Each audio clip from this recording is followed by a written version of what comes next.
Hi, I'm Fiona Henderson. Welcome back to The Travelling Lawyer. Today we're in World Heritage listed Malacca in Malaysia. You're at the board meeting. Everyone else says, let's just go ahead. But you're the only Australian director and you're the only one who sees the risk. This is the hardest part of being a resident or managing director in a foreign-owned subsidiary. Balancing commercial pressure from the parent company with your legal duties under Australian law. There may be an expectation, sometimes even an instruction, that you'll simply sign off, approve the dividend, transfer the funds, green light the arrangement, sign the finance agreement. Sometimes they won't even send through all the relevant documents for your review. But if that decision breaches your duty as a director of the Australian company, you and the other directors are the ones who wear the liability. Under Australian law, it's not a defence to say you were outvoted. It's not a defence to say you were following instructions.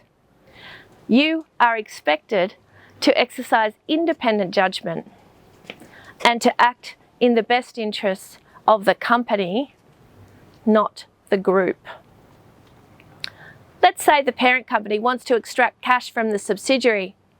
You know those funds are needed for future obligations, or that the business is currently close to insolvency. If you vote in favour to keep the peace and things go wrong, you and your fellow directors could face personal liability.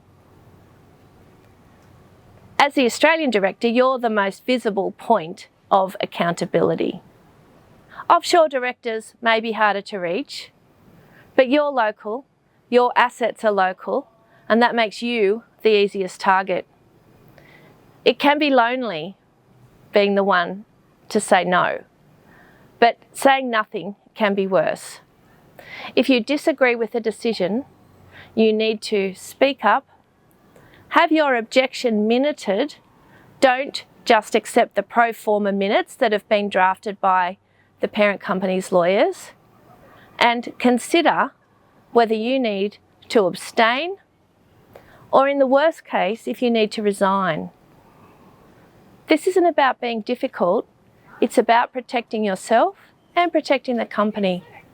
In our next video, we're going to talk about how to push back constructively and how to build protections around your role and into your process to make it clear that you're not just a rubber stamp. I'm Fiona Henderson, Director of Argyll Law. Until next time.